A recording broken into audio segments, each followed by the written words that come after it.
It's been far too long. This is my January and February update of my NES Complete Collection Chronicles.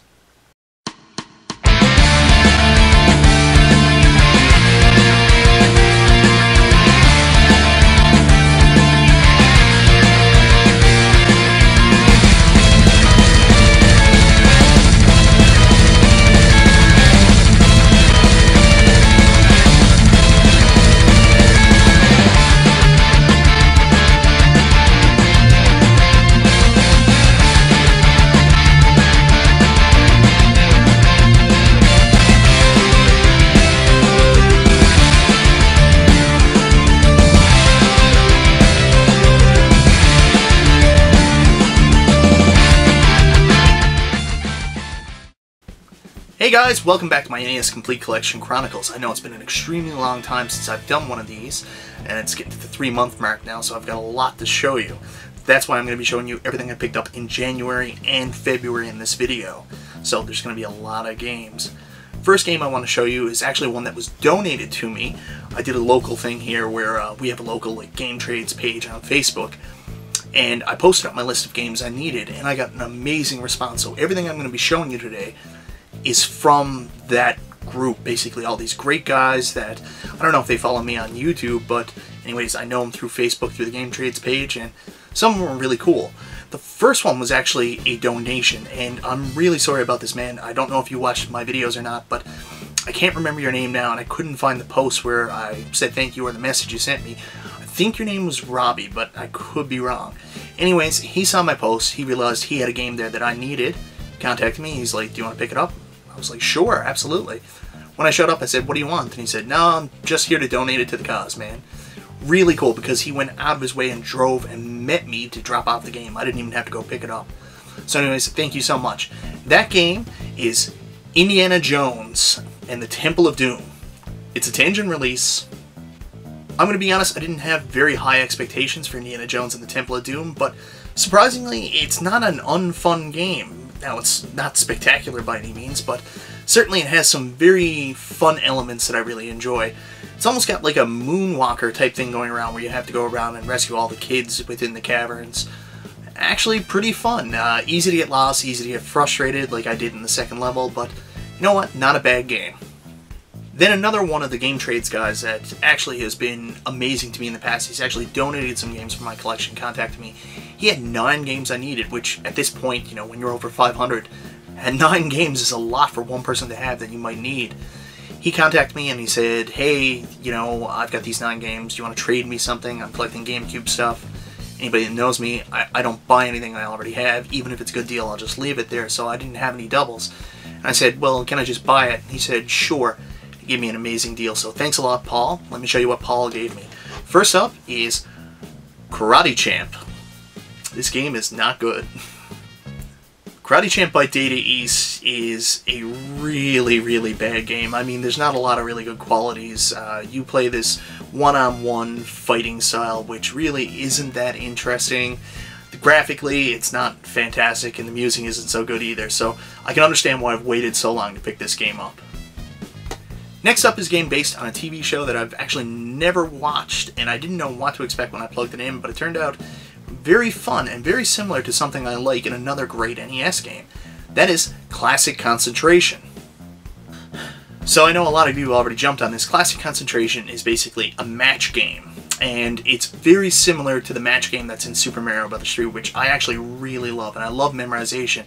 I'm not 100% good at it, but hey, it's a lot of fun. So basically you match the tiles and they disappear and you have to solve the puzzle underneath. But the problem I have with this right away is the computer's a lot smarter than I am, so I didn't get very far on it. But hey, it's a lot of fun for a quick pick up and play game. Next up is a game I'm really interested in talking about, especially lately. A lot of people have been up in arms about Nintendo and their content ID claims that they're making against people. Yeah, I've been hit by it too. It's no big deal. I don't really make a ton of money from monetizing, so whatever. I don't do it for that, but at the same time, it's nice to get some money, Nintendo. Thanks a lot. Anyways, the reason why I bring that up is I also got a game by HAL that pretty much rips off some Nintendo music directly out of Punch-Out! You know what game I'm talking about, most of you already. Defender 2. No joke, they use the exact same music that's in Punch-Out, so there's different sounds, other things that hit, and it's kind of unnerving to hear the Punch-Out music during the game. Otherwise, the game is okay. It's a scrolling space shooter where there isn't really a level so much, but you just basically have to defeat all the enemies in the attack wave. Not a game I think I'm going to put a ton of time into. The next two games are games that I really don't have a lot of hope for, but you know what? When I played them, I was actually a little bit surprised. First up, Quattro Adventure. I really didn't have a lot of expectations going into these games, but surprisingly, you know what? They're not that bad. Good job, Camerica. I was very impressed with the first game I played, Linus Spacehead. It's not that it's a marvelous game by any means, but, you know, graphically, it's nice to look at. It actually has a real solid Master System feel to it graphically. And play-wise, not too bad. So, anyways, a lot better than I was expecting. And, of course, next up is Quattro Sports. I didn't play all of these because I'm not going to really put a lot of time into a sports game on the NES unless it's really good. But I turned on Quattro Sports and I realized they had a baseball game there. And I said, well, I kind of like baseball games. I turned it on. And surprisingly, this baseball game is actually really good. Like, I've played some terrible baseball games on Nintendo, Super Nintendo, Sega Genesis. Ones that are either too complicated or the AI mechanics are just terrible. This one was actually pretty decent. It had some good music between the game screens. Surprisingly, a really good baseball game, and I'm surprised I'm actually going to go back and try the other games on the cart. Next up is a game I've probably passed over multiple times, but it's the kind of thing when there's multiple variants, and I call them variants, I know they're completely different games, but multiple variants of game types on a system, I always get confused as to which version I have, especially in this case, it's Jeopardy. And, you know, there's probably 6 different Jeopardys on the NES. I don't know correctly if that's the real number right now, but there's multiple Jeopardys. So I'll see one and I'm like, I can't remember if I have that, because it's not the kind of game that's going to stick out in your head and say, well, that's one I definitely have. This one I passed up and I wouldn't have gotten unless I put my list out there, and that is Jeopardy 25th Anniversary Edition. I actually love Jeopardy. Like, I really enjoy it. I love watching on TV, but I actually found this version extremely hard. Maybe I'm not as smart as I thought I was. But anyways, I just got destroyed in this game. I don't even know what to say. I didn't do very well, but it plays well. There's nothing wrong with the game. If you like Jeopardy and you're up on the events that they discuss and the literature subjects they discuss in the game, you'll really enjoy this one. Very good job, Game Tech. Another TV game show game that I finally picked up, Win, Lose, or Draw. Win, Lose, or Draw is basically what it says it is. It reminds me a lot of Anticipation. Basically, it's drawn out and you have a time limit to basically go down and answer the question. I'm not going to go into a lot of detail here. Everybody knows what Win, Lose, or Draw is. It was the TV show. We played charades at home. That's what it is. Is it fun? I don't know. If Pictionary or Win, Lose, or Draw is your thing, hey, maybe you'll enjoy the game. Next up is an extremely common game that for some reason I've just never picked up. Mostly because I have all the games on this, because it's a multi-cart. Already, I either have them individually or in other multi-cart games. Yeah, you've kind of guessed what I'm going at. Super Mario Bros., Duck Hunt, and World Class Track Meet. Who knew I didn't have this one? So there's not really much to say about this game. For people looking for a good bang for their buck, this is a cheap way to get Mario, Duck Hunt, and World Class Track Meet. Of course, Mario and Duck Hunt is the most common game in existence, so if those are the two games you're looking for, you don't really need to find this game, because you can probably find that one for about 25 cents just about anywhere. Anybody who's charging more than $1 for that game should be ashamed, because there's so many copies out there. Almost every single person in the entire world got an action set for their original Nintendo, and it came with Mario Duck Hunt, so there's no reason to ever charge an extreme large amount of money for it. Next up is some more games I got at one of my very favorite game haunts here in Newfoundland, Netherworld Collectibles. I actually have given them my list as well of needs, and they're great. They keep my list on hand and give me a heads up if anything comes in. So recently, 3 games have come in. Nothing spectacular, but of course games I needed. First up is All Pro Basketball by Vic Tokai. Vic Tokai! You know what? All Pro Basketball is pretty fun. I don't necessarily like the top-down view and how it switches from side to side. I find that a little bit cheap, but there are some really good elements in it I like. Like, I like the dunking because it goes to a quick animation. Overall, not a terrible game, but if I'm going to play a basketball game on the NES, it's probably going to be Double Dribble. And believe it or not, probably my least favorite game out of this lot that I've picked up, Michael Andretti's World GP. Sammy, where do I even start? This game is horrible. There is no good qualities about this game. It reminds me of F1 Race on the Game Boy, and I actually like F1 Race better. There's nothing special about this. Graphically, it's terrible. I mean, maybe I'm not doing it right, but I went into Grand Prix mode, and when you race, there's no other racers.